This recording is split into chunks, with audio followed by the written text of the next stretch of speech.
Hello, welcome to Minimalist EDC. My name is Chris, and today we're going to unbox another knife. So this one, I will have a confession to make. This is not an original unboxing. I actually have had this knife for a few months now, and the original video that I shot for this unboxing got corrupted. I've been trying to salvage the audio, and it's just not working. So I'm going to kind of try to recreate that a little bit, but also just go into thoughts of having this knife for a few months and why I like it. So this is a Pena X series. This is Enrique Pena's production line. This particular one is a Caballero. So all the X series come in this black packaging with the red writing on top. And just to show you what you get, so there's a box inside a box. And we end up with a nice cleaning cloth and our knife and our forbidden salt packet. Cool. So the knife, there's not a whole lot going on with the packaging in here, just a plastic wrapper. You end up with this little guy. And so this is the Pena Caballero. It's only been released once, as far as I know, on Pena's website. I'm hoping he makes more of these because this is phenomenal. And it comes in a few different colorways. You get the titanium. I think there was a green inlay and a black inlay, and I went with a natural micarta inlay because that's just kind of my aesthetic with the natural looking materials. And it is a top front flipper thing only. I'll give you a good... The only really way to open this knife other than like a pinch grip is right here. And I was a little concerned about that, only having one way to open the knife. But for a knife this size, this little flipper is phenomenal. And so this is what we're dealing with. Pena X Series Caballero. And so just to get a little bit of size comparisons out of the way, here is our American $2 bill. So you see it's not a crazy big knife. Somewhere in the same size category, we got a EDC staple, the Civivi Elementum, and here is the Para 3. So you kind of see where it lands. It is a smallish knife. It's not, I wouldn't say it's a micro knife or, a tiny knife, but it is, for me, a really good size for office EDC and just around town if I need a blade in my pocket. So I've been very impressed by this little guy. So if you watch some of my other videos, you see I'm a bit of a Pena fanboy. I love his designs.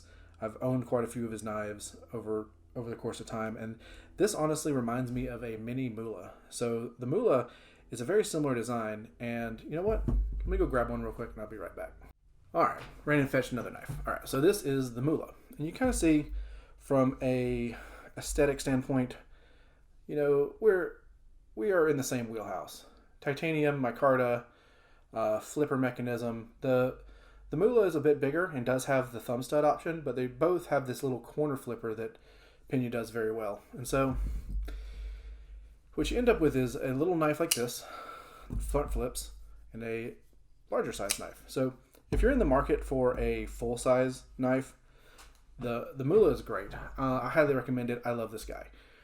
But for just an EDC blade that doesn't take up as much room in the pocket and is just kind of set it and forget it when you walk out the door, I'm really enjoying this little thing. So you can kind of see where the difference is. I mean, this is a traditional drop point. This is some sort of a modified sheep's footy thing. I'm not sure what you would call this. I guess it probably technically is a drop point, but it just has a different style of blade.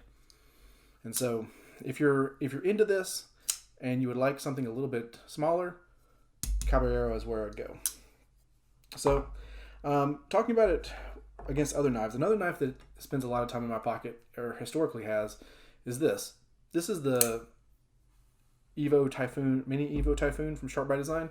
So you can kind of see we're in the same ballpark as far as size goes. So this is my preferred size of knife. Like, I can get a full 4-fingered grip.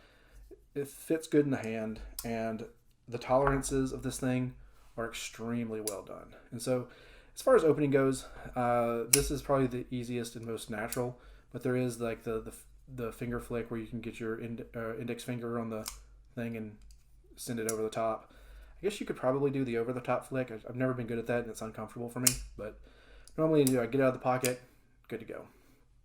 So just talking about the aesthetics of the knife. we end up with kind of what I feel like is like Pena's signature on a lot of knives is this swedge that goes from about the middle of the blade down to the point. Almost every single knife he makes has this swedge on it. We end up with a curved or back that fits very nicely in the hand. So like this curvature just pockets itself against your palm. You end up with this little choil right here. Like I wear large size gloves, so take that for what it is as far as my hand goes. But you end up with being able to rest your index finger right here in that little choil, and everything fits perfectly. So I'm locked into this knife. This thing feels very comfortable. Another Pena knife around the same size that I can't say the same for. Still love it, but it's a little bit different. Is this one right here? This is the Pena Raptor.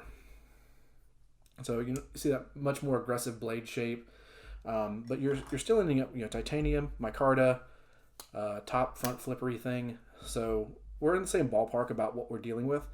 But as you can see, this one is a dogleg design where it swoops back like this. So it doesn't fit in the hand nearly as well.